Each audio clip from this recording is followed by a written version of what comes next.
Have you ever wondered why some families seem to be cursed with bad health? Maybe it's heart disease, it's autoimmune disorders, it's anxiety, and even cancer seems to pass down generation after generation. Is it just bad luck, genetics, or is something deeper happening? Stay tuned for today's episode. So remember to subscribe and also join me every Wednesday for my free weekly masterclasses at matmasterclass.com. So, in today's episode, we're going to be uncovering the hidden science behind generational illness, how epigenetics, neuroscience, and also psychology actually explains the so called curse of bad health, and most importantly, how you can break the cycle. Let's start with the big question. Is disease purely genetic? So science says no. Only about 5 to 10% of diseases are purely genetic, and the other 90 to 95% are influenced by environment, lifestyle, and stress. But here's where it gets really fascinating. Remember that your body carries memories of trauma and of stress and also past experiences in your DNA. And this is called epigenetics. Now, epigenetics is the study of how genes can actually be switched on and off by our environmental stimuli, by our emotions, and even also by our ancestors' experiences. Let me give you an example. When we look at the Dutch hunger winter study, children conceived during the famine had a much higher risk of heart disease and also diabetes decades later. Why is that? You see, their parents' bodies adapted to the starvation, and those survival mechanisms actually got passed down. So, stress, trauma, and illness are not just a personal experience, they are biological imprints. So, what does your brain have to do with all of this? Actually, turns out quite a lot.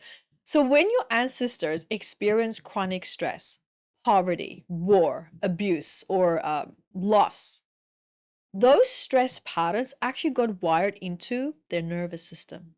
And their bodies became hypervigilant, anxious, always staying in that fight and flight mode. And this wiring, remember, it's survival, this wiring was passed down to their children, to their children's children.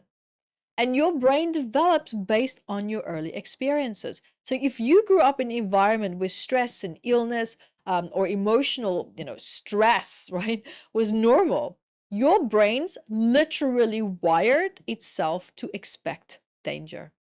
Now, what can this lead to? This can lead to chronic inflammation, which is linked to heart disease, arthritis, and also autoimmune problems. Increased cortisol, that's our stress hormone, which damages also the immune function. Anxiety and depression, which impact gut health, sleep, and also energy. And what's the worst part? Your body actually learns to see trauma and stress as normal. Like it's almost like as if though you're no longer in danger. Now, how do we break this cycle and can you reverse generational illness? So here's the good news. Just as illness can be passed down, so can healing.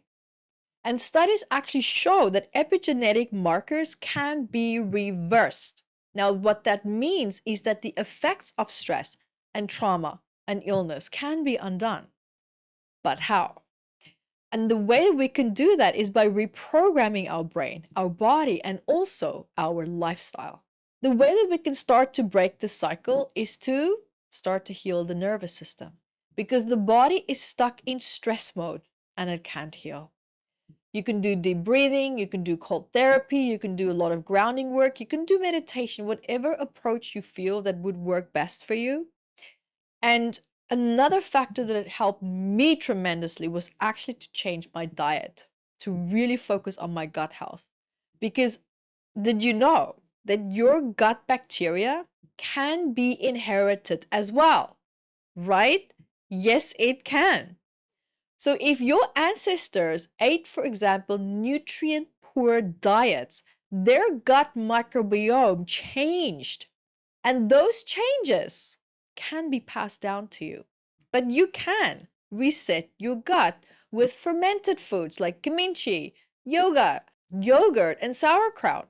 There's a lot of probiotic fiber as well, like bananas, onions, garlic as well. And also, the biggest one, and sometimes for a lot of you, the hardest, is cutting out processed food, which fuels inflammation. So thank you for being here with me today. Drop in the comments bar which part of the video, today's episode, really struck you as interesting, and is there a step that you feel motivated now to maybe start to take on your healing journey to start to turn around some things that you might have inherited? Let us know in the comments bar. Remember to subscribe, stay up to date. Thank you for being here. Thank you for your love, your time, and your energy. I love you guys. And until next time, bye, guys. And remember, if you want to learn more about stored emotions in the body and how they can even be hiding behind ailments, tension, pain, negative thoughts, beliefs, any challenges that you're having in your body, there's going to be stored messages. So remember to go grab your copy of Metaphysical Anatomy. It's a big book of 722 medical ailments and then the emotions that are suppressed behind them as well. You'll be also finding powerful questions in this book that can really truly help you to get started on your healing journey. And you can find your copy at evettebooks.com.